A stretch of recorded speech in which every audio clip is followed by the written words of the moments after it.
사랑에는 요구가 있습니다. 요구라고 해서 그걸 짐으로 여기면 사랑이 이루어질 수 없습니다. 사랑의 요구는 더 큰 것을 주고자 하는 진정한 사랑의 배려와 같은 것입니다. 우리는 하나님의 요구를 사랑의 요구로 기쁘게 받아야 합니다.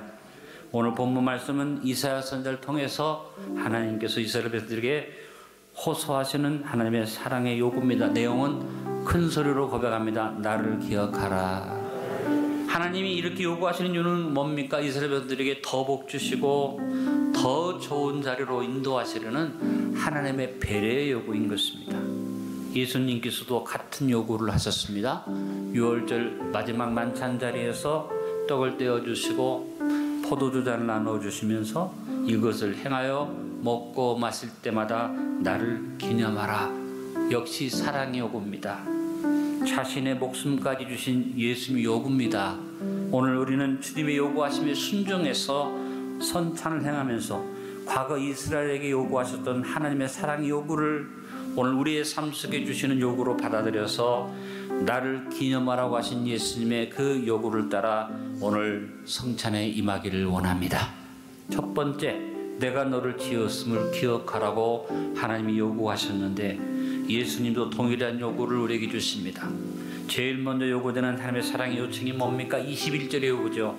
야곱아, 이스라엘아, 이 일을 기억하라. 너는 내 종이니라. 내가 너를 지었으니 너는 내 종이니라. 이스라엘아, 너는 나에게 잊혀지지 아니하리라. 주님이 기억하라는 그 내용, 내가 너를 지었으니 하나님이 나를 지으셨음을 기억하라는 존재의 근원과 뿌리를 기억하라는 말씀, 창조신앙을 요구합니다. 하나님을 인정하고 믿지 않아도, 하나님을 섬기지 않아도 우리 인간은 하나님이 지으신 것은 사실이고 이미 그 지으신 만물을 지금 은혜로 드리고 삽니다. 하나님의 창조의 사랑과 은혜를 알고 감사드리는 것이 당연한 것입니다. 배은망덕의 어리석은 벗어나서 항상 나를 지으신 하나님을 기억하며 감사로 삽시다. 한 걸음 더 나아가 야곱을 부르신 하나님이 이스라엘로 부르시는 것, 우리를 타락하고 죄인된 우리를 다시 택하시고 부르시고 예수님의 보혈로 구원해 주셨습니다. 내가 하나님 알기 전에 나를 먼저 아셨고 내가 하나님을 사랑하기 전에 나를 먼저 사랑하셨습니다. 그래서 은혜입니다. 하나님은 나를 지으신 분이요, 우리는 무엇보다 이것을 항상 기억하고 감사드리고 찬양드려야만 합니다. 그리고 하나님은 예수 그리스도를 통해서 우리를 새롭게 다시 지으신 분이십니다. 그러면 우리는 성령의 사랑을 항상 기억하고 감사드리고 찬양드려야만 합니다. 두 번째, 잊혀지지 않는 존재임을 기억하라고 요구하십니다. 기억하라고 말씀하시면서 먼저 하나님은 자기의 사랑을 우리에게 고백해 주십니다. 21절에서 이스라엘아, 너는 나에게 잊혀지지 아니하리라고 말씀하셨습니다. 하나님이 먼저 나에게 잊을 수 없는 사랑이라고 고백하십니다. 한번 따라합니다. 나는 하나님이 잊지 못할 만큼 소중한 존재입니다. 이 소중한 사실을 잊어버린 인생에게, 방황한 우리 인생에게 우리를 구원하기 위해서 하나님은 가장 소중한 것을 값으로 지불하시고 보여주셨습니다. 바로 하나뿐이 없는 아들 예수 그리스도를 이 땅에 보내시고 십자가에 못 박히게 함으로 우리의 존재가 잊혀질 수 없는 새로운 존재라는 것을 말씀하신 겁니다.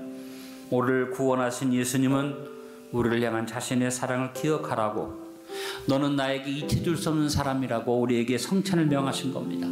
여러분, 성찬에 대한 명령 가운데 우리가 주목해야 할 것은 나를 기념하라고 하신 말씀입니다. 기념한다는 것은 기억하고 감사한다는 말이죠. 나의 사랑을 기억하고 잊지 말라는 주님의 사랑의 호소입니다. 주님의 생명을 던져 구원하신 나는 하나님에게 잊혀질 수 없는 소중한 존재입니다. 오늘 성찬을 나누면서 내가 주님께 잊혀지지 않는 사랑의 존재임을 기억하며 감사드려야 합니다. 오늘 주님을 기념함으로 감격하여 성찬에 참여합시다. 한 번 더 크게 고백합니다. 나는 잊혀지지 않는 주님의 사랑입니다. 세 번째, 항상 돌아오라고 요구하십니다. 하나님은 이스라엘 백성들에게 이 일을 기억해라. 너는 나에게 잊혀지지 않는 사랑이다. 이렇게 말씀하시면서 정반대로 22절에 말합니다. 하나님의 잊으심의 은혜를 말씀합니다. 내가 내 허물을 빽빽한 구름같이 내 죄를 안개같이 역사하였으니 너는 내게로 돌아오라. 내가 너를 구속하였음이니라. 하나님은 그 백성을 결코 잊지 아니하십니다. 그러나 자기 백성의 행위에 대해서는 철저하게 잊어버리겠다고 하신 것입니다. 여러분, 사랑은 상대방을 결코 잊지 않는 것입니다. 그러나 진정한 사랑은 상대방의 배신의 행위에 대해서 잊는 것이 진정한 사랑입니다. 사랑에는 지우개가 필요합니다. 사랑에 지우개가 없으면 우리는 사랑할 수 없습니다. 좋은 지우개는 흔적도 없이 지워집니다. 이 세상에서 가장 좋은 지우개는 하나님의 사랑의 용서, 보혈의 지우개인 줄로 압니다.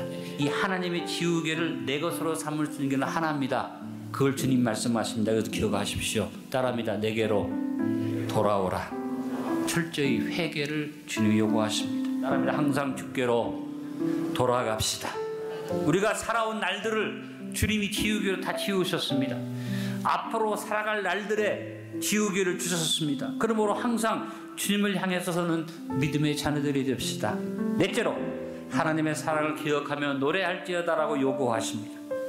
이사야는 만물을 향해서 23절에서 하나님의 사랑의 요구를 선포하고 있습니다. 여호와께서 이를 행하셨으니 하늘아 노래할지어다. 땅의 깊은 곳들아 높이 부를지어다라. 산들아 숲과 그 가운데 모든 나무들아 소리내어 노래할지어다. 모든 만물이 창조주 하나님을 높이는 것은 당연합니다. 왜? 하나님이 지으셨고 하나님이 주인이시기 때문입니다. 그래서 모든 만물을 향해서 오늘 이사야가 노래하라고 하면서 우리 성도를 향해서도 하나님을 찬양하고 노래하라고 요구하는 겁니다. 성도에게는 무엇보다 예배의 사명이 있습니다. 오늘 이유를 23절 하반절에 말하고 있습니다. 여호와께서 야곱을 구속하셨으니 이스라엘 중에 자기 영광을 나타내실 것이미로다. 우리를 지으신 하나님 앞에 내가 속량받은 은혜를, 거듭난 은혜를 감사하고 예배드리면 우리 가운데 영광이 나타난다. 하나님이 이스라엘 변화받은 백성들 중에서 영광이 나타나게 한다. 오늘 우리가 예배할 때 이 자리에 하나님의 영광이 임하고 나타나는 것을 믿습니다.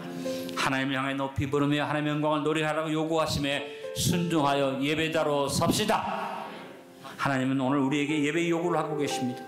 우리의 삶에서 하나님의 영광을 높이고 노래하며 그 크신 사랑을 증거해야만 합니다. 오늘 말씀의 결론을 맺습니다. 하나님의 사랑의 요구를 기억하며 삽시다. 내가 너를 지었음을 기억하라. 잊혀지지 않는 존재임을 기억하라. 언제나 항상 내게로 돌아오라. 내 사랑을 높이 부르며 노래할지어다.